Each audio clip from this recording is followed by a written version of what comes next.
लिखते स्त्री धन नास्तिक वैरी चरित्रम न श्रवणीय।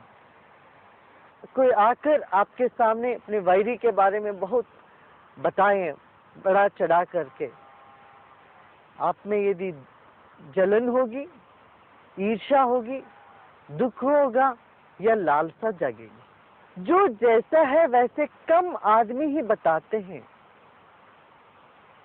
जो भी आप सुनते हो उसमें हमेशा कुछ बड़ा चढ़ा के ही बताते हैं लोग। तो वैरी के बारे में यदि आप कम सुनोगे तो भी तुम्हारी चेतना में गर्व आएगा, अरे वो क्या है। उसके बारे में अधिक सुनोगे तब भी तुम्हारी चेतना में खलखल मच जाएगी। इसलिए वैरी चरित्रम न श्रवणीय। इसी तरह जिसको कहते हैं ये अश्लील किताबें, पुस्तकें, पत्रिकाएं, ये सब हिंसा के कारण बनते हैं। सोच सोच के वासना के प्रति दिमाग में आदमी विकृत होने लगता है। तो ये सब पढ़ पढ़ के फिर उस तरह की हिंसाचार पे उतरता है। तो स्त्री धन, पैसा के बारे में वैसे बहुत ज्यादा पैसे के बारे में सोचते सोचते सोचते आदमी इतना लोभी बन जाता है, फिर उस पैसे का उपयोग भी नहीं कर पाता है और जीवन खत्म हो जाती। आधा जीवन पैसे कमाने में और आधा जीवन वो कमाते वक्त जो शरीर में रोग ये सब ले लिया ऊपर, उसको ठीक करने में। घी वाला रोटी खाने के लिए पैसा कमाया, मगर जब कमाया तब तो फिर घी खा ही नहीं सके।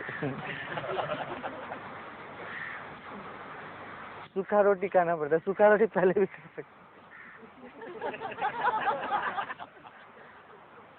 बादाम रोगन अब छू भी नहीं सकते, डॉक्टर ने मना कर दिया।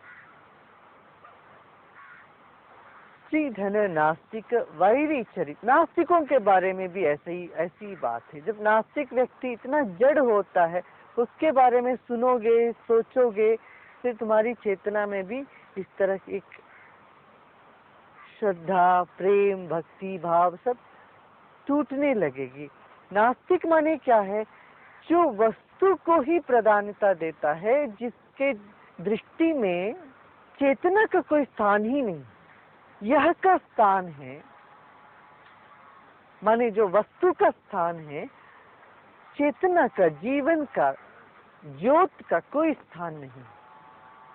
उसके बारे में सोचते ही नहीं वो।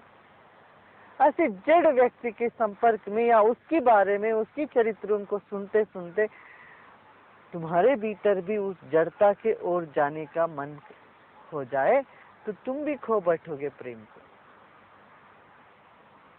नास्तिक और वैरी चरित्रम न श्रवणी, उसमें आसक्ति लेके सुनो। इसका मतलब ये नहीं कोई किसी के बारे में कहता है तुम कान बंद करके भागो,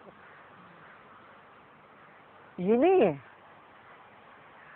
नास्तिकों को नहीं देखना माने नास्तिक कोई आ गए आंख बंद करके भागो, ऐसा नहीं।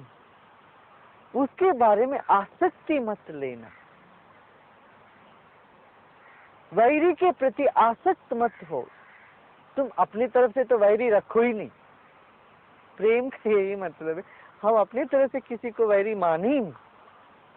मान लो फिर भी कोई वैरी हो जाए या लगे, उनको लगे, तुम्हारे भीतर जरा सा भी लगे, फिर वो क्या कर रहे हैं, उनका कैसा चल रहा है, क्या हो रहा है, इसके प्रति बहुत आसक्त मत होना। तो वो आसक्ति भी तुम्हारी चेतना को धूमिल कर देती है। अभिमान दंबादिकम त्याज्यम, दंभ और अभिमान को भी छोड़ दो। ये भी प्रेम के लिए अनुकूल नहीं है, ये प्रतिकूल है। अभिमान प्रतिकूल है।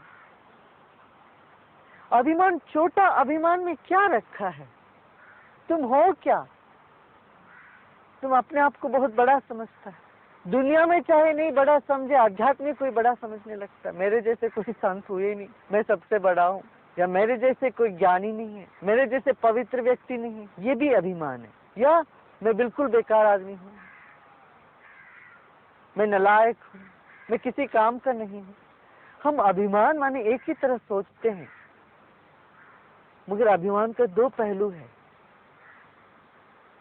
अपने आप को बिल्कुल नीच समझना भी एक तरह का अभिमान है, या अपने आप को बहुत ऊंचा समझना भी एक तरह का अभिमान है।